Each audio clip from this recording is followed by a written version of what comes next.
Good evening, world. It's Saturday night, and it's time for the Expect to Win experience live from Los Angeles.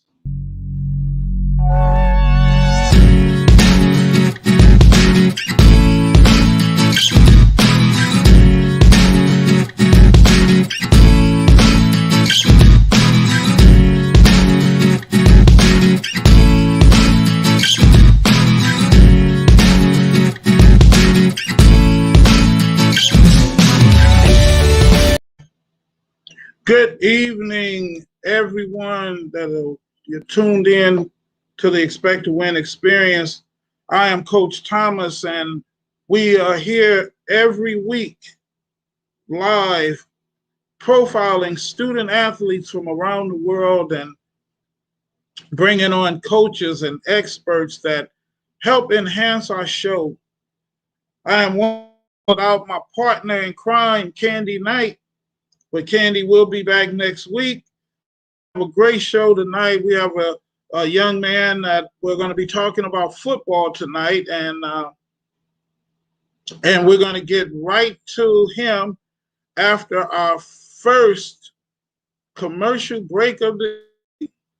You're tuned in. Tell somebody to tune in and watch with you the Expect to Win experience, and check us out. We're cool. We have a good show.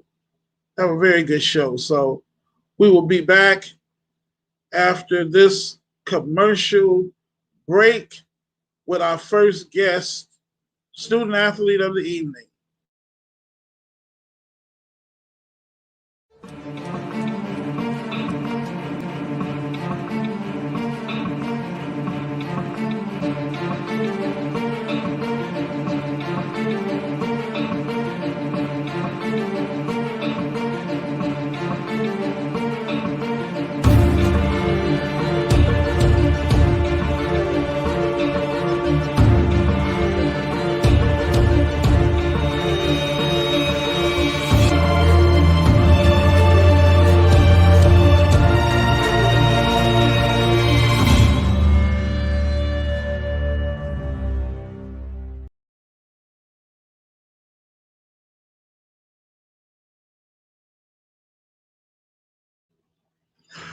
Once again, I am Coach Thomas, and welcome to the Expect to Win Experience Talk Show.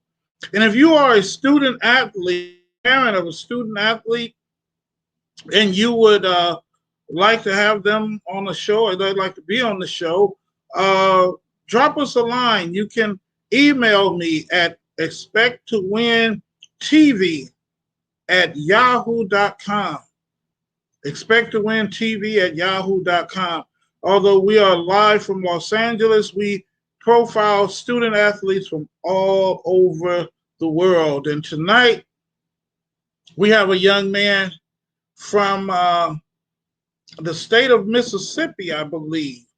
Our first guest from Mississippi, and his name is Jeremiah Parker from Sunrise School.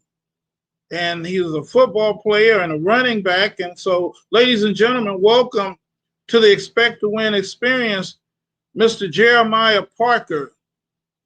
Good evening, sir. Good evening. How you doing?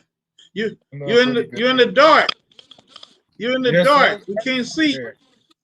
It's nighttime. Okay.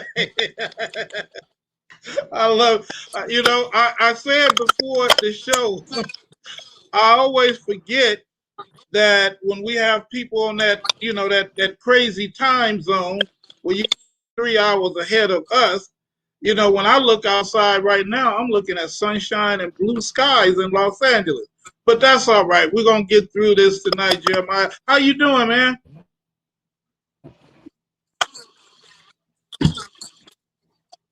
Can you hear me? See, we have these type of problems on live TV. Can you hear me, Jeremiah? Your picture is frozen. I'm doing good. All right, your picture is frozen. Can you hear me?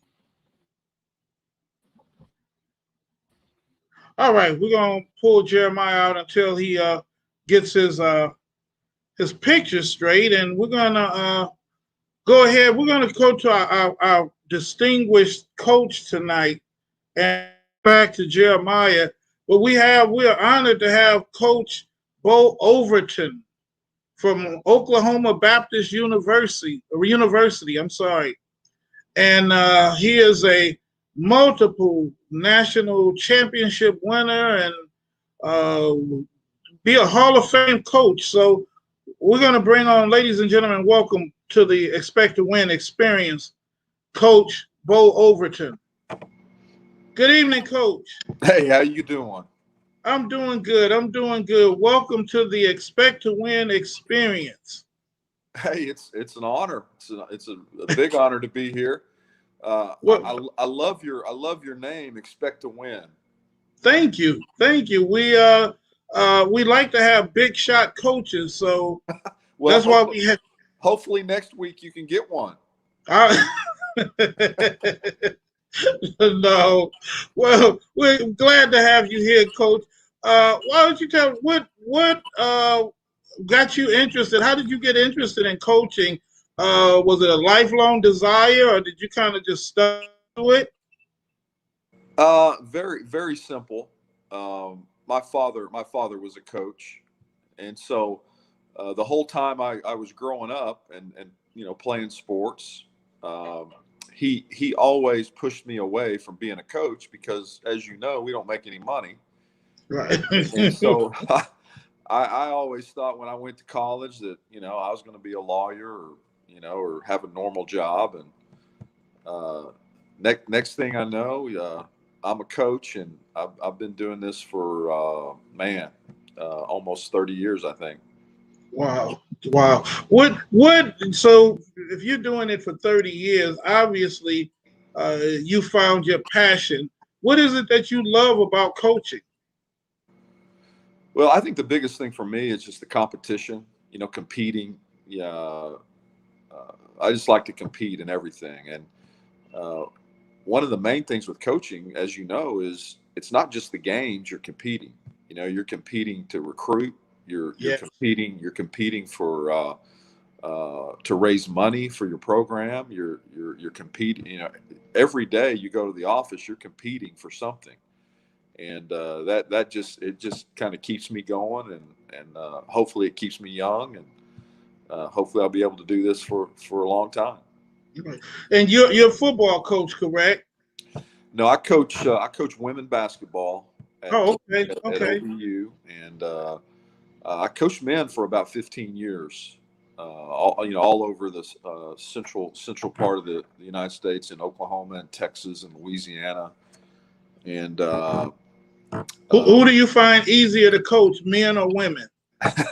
that's a trick question, but no, I think I do get that a lot, and the biggest thing I understand is that uh, these kids want to be coached. They want to compete, they want to be coached, and as long as they want that, then it makes it easy to do. And boys and girls are the same as far as I'm concerned, as far as that goes. And I enjoy doing both. What is your recruitment process like, Coach? Because a lot of kids, that's all they look for Yeah. is that they want that letter. They want somebody interested in them. What is Well, your recruitment process? I don't think there's any doubt that sure, you got to be talented, and you got to have a lot of experience in your sport. But as we know, the reason you're here is to go to school. Right. So if you look at I think I have 15 players on my roster, and all 15 of those players are here at this school for academics, and Mm, it's wow. and I think especially as we keep going, here lately with everything that's going on, I don't think it's more important nowadays than to make sure that the earlier the better, that people are getting organized with their test scores, and making sure that they get off to a good start in their high school career. It's never been more important than to do that than right now. Well, Coach, tell me this: how did COVID affect kids with the academics? I mean, did you see a drop off or no change at all? No, there's definitely a drop off because most of the country was behind a computer with no teacher, no live teaching, no face to face contact in meetings with teachers and coaches and things like that. And I just really felt like the biggest thing that we were trying to do was not so much athletically or academically, but I felt like, and with other friends I talked to, it was more mentally. It was more keeping them, uh, because everybody was alone. Yeah, Everybody would go from practice to their room by themselves a lot. Uh, go eat, come right back, and a lot of times student athletes were brought food to their room, so you weren't seeing or being around other students. And I thought my president said it the best here at OBU. He said, you go to university to be around people, to be in groups, right. to be in a classroom setting, to be at FCA meetings, to be at athletic events. You go to be in groups, and here we are telling everybody to get away from each other. So that was a hard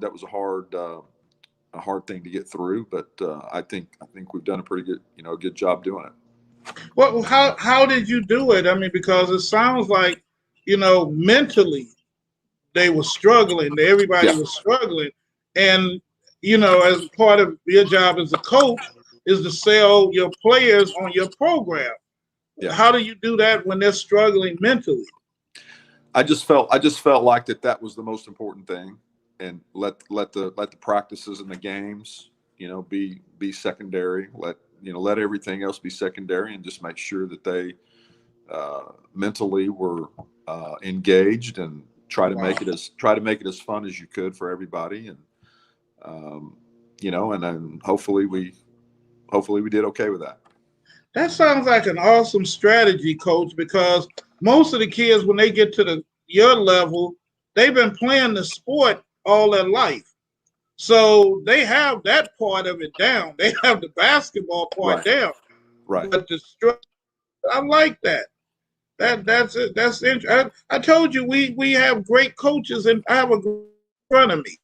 So that's an awesome strategy for you to come up with. What's a memory that you have, coach, that you can think of that just really a student that maybe struggled or didn't think they could make it or came from a really depressed background or something? Give us a memory of something, a student that really just inspired you. Well, I think when you're around teams as much as we are, and around individuals, that's what they all are. They come to you as an individual, and it's your job to kind of make that into a team. And I've been very lucky in my whole career of being around great people. Being around, having great assistants, being tutored or mentored. I would say being mentored by great head coaches. Just been very lucky. And I've been on teams that weren't very good. I've been on teams that have won national championships or been to Final Fours. And you can't believe when you put a plan together from day one, and you watch how hard these student athletes work at it and believe in it, and you get to that point where it all works, where it all works for them, and you have success, and let's say you win it all, and just to see their faces and the way they are after all of that is what makes it worth it. Right. Wow. Wow. Coach, that's awesome. I hear a lot of stories about coaches when they're recruiting. they'll promise one thing, and when it comes time to deliver, is something, something totally different. Uh, when how do you and relate to parents that, or a parent may come to you and feel like, with that question, say, okay, you're promising my daughter all of this, and Yeah. how do we know you're gonna deliver? Well, like I said, I've been very lucky with, who I've been around and who I've coached under. Sometimes you learn things that they do that you take with you, and sometimes there's things that people do that you say, well, I'm not, that's not the right thing. And so that's why you learn, and that's why you move up through the ranks, because that's how that works. Right. And you know all the time, as you do all of that, parents especially, I don't really have to deal as much with parents because of, I'm basically giving someone $40,000 scholarship. So Right. I don't know a lot of parents that are gonna gripe about that. But Right. but I think the thing that I was getting to, that I've learned the most, is just the communication. You have to communicate with like you just said, you're promising things or you're talking about these things. Well, you have to communicate with these parents and these players, especially now. And that's why I do everything up front. I make sure there's nothing on the side that they might think that I'm thinking, that everything's up front. They know from the beginning. And that way, when something goes the other way, all you can do is have good communication, and uh, and do your best with that. Wow. That's cool. I like that, Coach. What would you say to a young lady that's watching this program tonight and maybe, looking for a school or considering your school? What would you Mhm. say to a young lady that wanted to, go to the next level and she was considering to come and play for you? How would you get her? What would you say to her to convince her that your school, Oklahoma Baptist University, is the place for her? Well, like I say to everyone, the very first thing that we talk about is their education. If they don't want to be at this school and get this type of education, then they're probably not going to succeed at what we want to do. And that's why a lot of times, you start out where you're really trying to talk people into something. I want to talk you into coming to my school. I want to talk you into how great it is here. And at the end of the day, what I've learned is if they don't want to be there at that school to get that education, we're not going to be successful in what we're doing, not only on the floor, but as they move on to their career. Right, So right. I really make sure that these players want to be at OBU and want this Christian education and want to play at a high level. And that's where it starts, I think, is them wanting to be at our school. Let me ask you this, Coach, and I'm going to wrap up this interview, but I'm just finding it so interesting. Almost every coach we've had on the show stresses education. I haven't had a coach yet that, say, well, we're looking for that superior athlete. It's all stressing the education. But when Yeah. you talk to the kids, they seldom mention education. So it seems like there's a disconnect somewhere. Would you agree with that? And how can that be repaired if it is? Well, and that's where it gets into, like you said, you're asking me to tell a student athlete how to get to a school or how to get to the next level. And that's it. It's education. It's, there's only a very small percentage that are going to be able to do that one and done deal, or do that overseas. We're doing this to get these athletes and these students, on into their career, onto the real life part of this world. And it's got to be that part first, or it's not going to work. Wow. Ladies and gentlemen, we're talking to Coach Bo Overton, women's basketball coach from Oklahoma Baptist University. Coach, if anybody wants to get in contact with you, give out your contact information. Hey, they can reach me anytime at Oklahoma Baptist University. I'll even give you my email. My email is bo.overton@okbu.edu. Would love to talk to you, and I really appreciate you having me on tonight. This is a lot of fun. Well, thank you for being here, and please spread the word on your campus about the Expect to Win experience. And I would love to. My co-host and I, we have this plan. We want to do this tour, so we want to visit different college campuses. So we would love to come to your school and bring the Expect to Win experience talk show. Oh, I can't. You're welcome anytime. I love it. Ladies and gentlemen, Coach Bo Overton, another great coach sitting before me. And Coach, thank you. And whatever you do, always expect to win. Thank you. All right, we're going to take another commercial break. That was Coach Bo Overton. We're going to take another commercial break, and we will be back with our student athlete, Mr. Jeremiah Parker.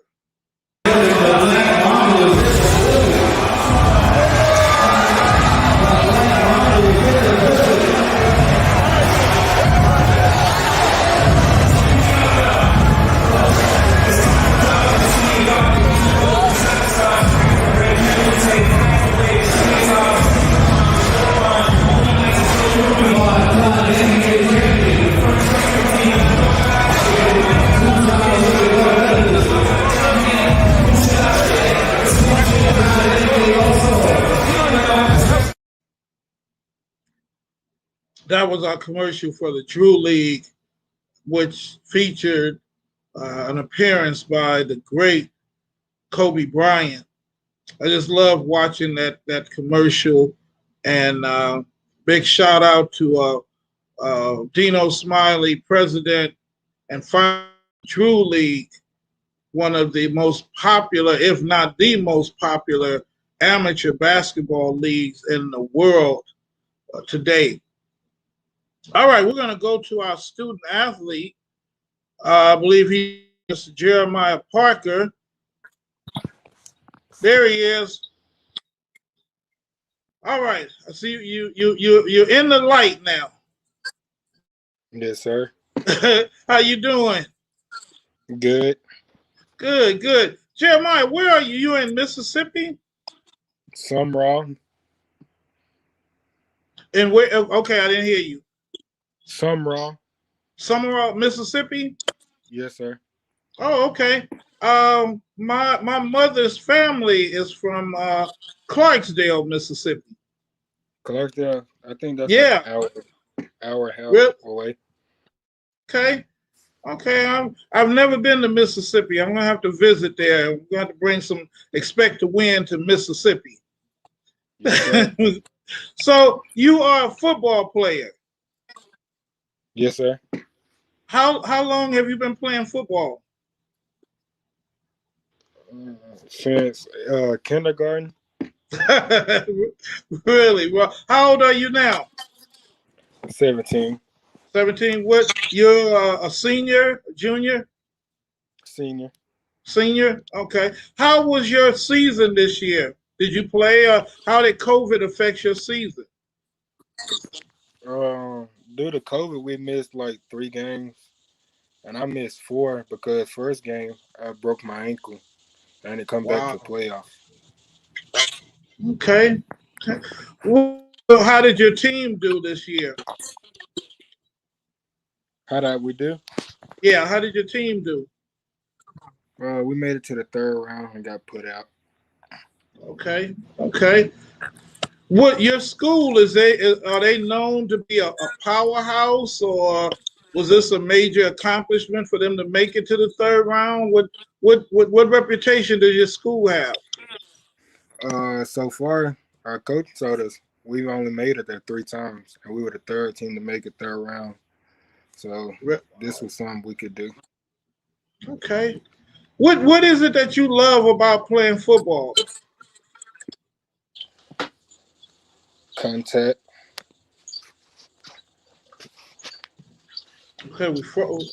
Okay, now you're back. What is it you like to play? You love about playing football? I like the ability to compete and the contact in the sport. Do you have plans to go to the next level? Any colleges you're interested in? Yes, sir. Ole Miss. That's where I really want to go. Or any school that has anything to offer, I go. Oh, okay. Okay. So you want to stay local? Yes, sir. Any particular reason why you're not ready to, say you got an offer from USC? I don't want my parents to have to fly every game. Oh, okay. Who is your biggest supporter? My parents, my family, my friends. They all support. Oh, okay. Oh, any other in the family? Any brothers or sisters? I got 3 sisters. Or any of them athletes? All 3 of them play softball. Really? Wow. Okay. That's awesome. Who is the best? Who is the better of the 3 sisters? Probably my smaller sister. We get you in trouble, huh? Yes, sir. Oh man, Jeremiah, why don't you give me a story about something that you did in a game or an experience you had that just really made you feel like this is for me. Did you score the winning touchdown or something, a special moment in any game that you played? When I was younger, I used to play youth football. And then I think my last year at Pee Wee, my grandma had died. One game I had, the weekend I had a game. So I couldn't make it to that game. The next game, the week after that, I think I scored 4 or 5 touchdowns. Wow. And that's when I really started to love football. Wow. So you did that in memory of your... Yes, sir. Wow. She was smiling down on you, saying, my grandson doing his thing. Yes, sir. That's all right. What role does faith play in your game, Jeremiah? One thing I noticed that all of the players from the South are very polite. You guys are not like the kids from LA. And what role does faith? Do you pray before any games, or then what role does God play in your life? Me and my team, we all pray before every game, every practice. But I pray on my own. I ask God to give me the strength to go out and play the game full speed, and I ask Him to help us win. Wow, that's awesome. That's awesome, Jeremiah. Who admire? Who's your favorite football player? Your favorite athlete? My favorite athlete, that would have to be Richard Sherman, Seattle Seahawks. Okay. For the Big 12. Okay. If Richard Sherman was watching this show tonight, what would you say to him? I'd ask him for some tips. Okay. Advice. Okay. And you're running back, correct? Yes, sir. All right. Any other sports you play? I run track. Oh, okay. Now that's what every football player should do. Yes, is sir. Run track. Definitely. What events do you run? I run 100 meter, 4x100 relay, and 400x200 relay. Oh, okay. What was your best time? Best time, I got close to getting in the 10s for a 100 meter. I think I got 11.3. Okay. Wow. Okay. So if a recruit from Ole Miss is watching this show and they're looking at you, what would you say to them to uh, convince them to give you a shot at playing for their team? If they was here, I'd have to tell them, I have to let them know I got the heart that it takes to play for them. Size, whatever it takes, I'll do it. Wow. What are your grades like? My grades, Yeah. this year I did pretty good. I had A's and B's this year. Cool. That is so cool. Ladies and gentlemen, this is Jeremiah Parker, the pride of Summerall, Mississippi. And Jeremiah, why don't you give out your social media and tell people how they can reach you? You're gonna have some fans from tonight, so let them know how they can reach you. Any recruiters, any coaches? My Instagram is Jeremiah Parker 3. You get me on Instagram. My Twitter is JJ Parker 03. I'm always on Twitter. All right. Well, Jeremiah, thank you for being with us tonight. You have an Expect to Win hoodie coming your way for being on the show tonight. And as I tell all of the student athletes, when you make it to the next level, don't forget about us here at the Expect to Win experience. Come back when you're a millionaire, $1 million football player and say, well, here, coach, I'm going to buy you a car. So something like that.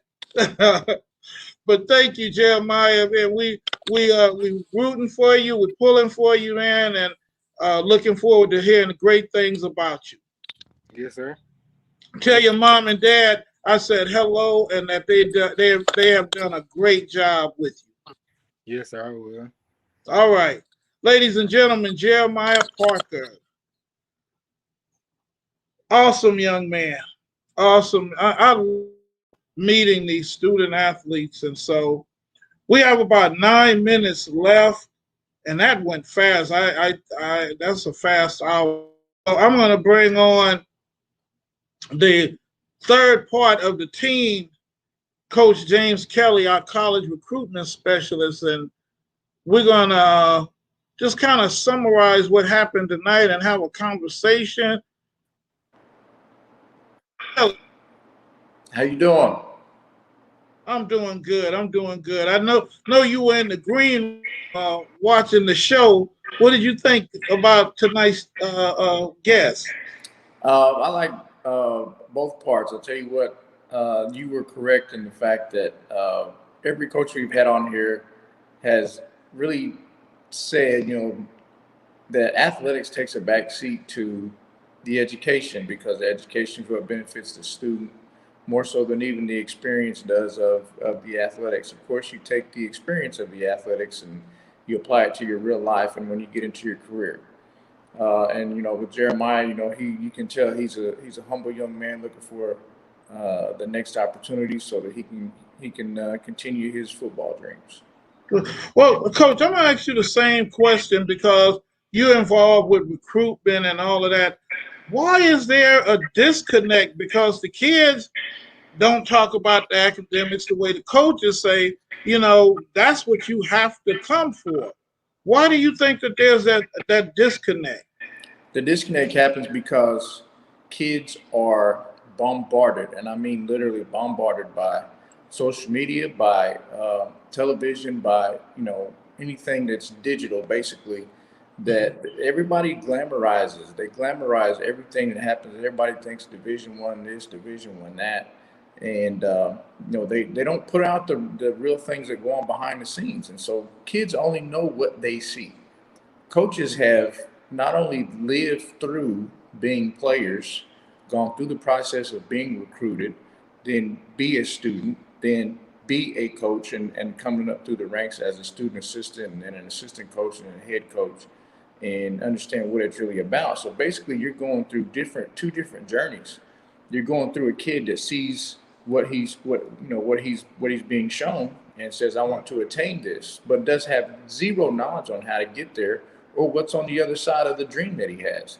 Then you got the coaches that are on the other side, have experienced all of that, know what the true benefits are behind all of the things that they're going to experience when they get to the program, and they have a completely different perspective. Now, with that being said, a lot of the coaches, that's why they pick the kids they pick, because they have gone through the experience themselves. They know what kid has the best chance to make it through and fit their programs. So that's why they're very selective about who they bring into their programs. Well, Coach, what do you think can be done that message can be delivered more profoundly? I'm honored that we can do it here on the Expected Experience, but obviously, like you said, kids are not getting that message. They're pretty much being bombarded with the glamour. They're seeing you're going to be in the game, and that's all they know. What can be done? What is it? Anything that the NCAA can do, or any other organizations, because every coach, like I said, every coach I talk to stresses academics, and most of the kids, even if the ones with good grades, play. I believe that we're a part of that. That's doing that. We're a part of a group that's trying to reach out. I know that the NCAA does have.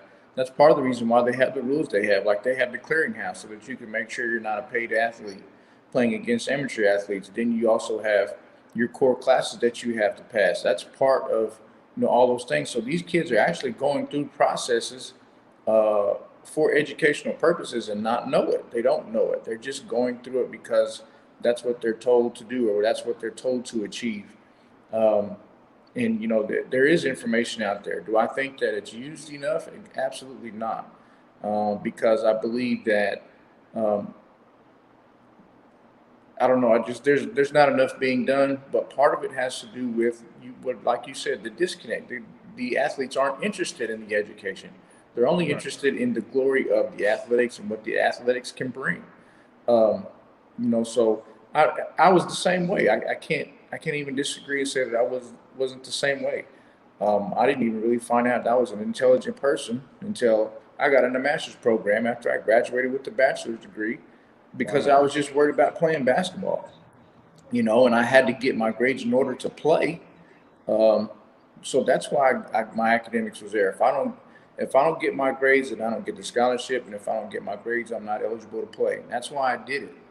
Uh, so then I get into a master's program, and they're doing all these things about how to teach to the teenage mind, and uh, you know, taking intelligence quotient surveys and yada yada yada. And there you go. It's like, hey, I'm pretty smart myself, and didn't even know it, because my mindset was not on education; it was on athletics.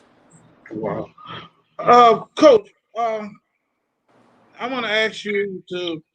We got about 3 minutes left. I'm going to ask you to look into the future because come 2023, these college athletes are going to be able to, from what I understand, be able to sign endorsement deals and actually get paid for playing. How do you think that is that going to help or hurt that disconnect? It's going to increase the disconnect. I truly believe that, because um, a lot of the rules that NCAA has set forth is to keep people that are going to take advantage of these young minds and use them as ways to bring in more money and things like that. That's what those rules are there for.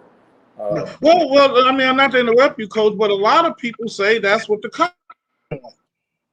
They're yeah, taking advantage. They're making millions of dollars off these kids, and they can't even afford to buy a jersey with their name on it.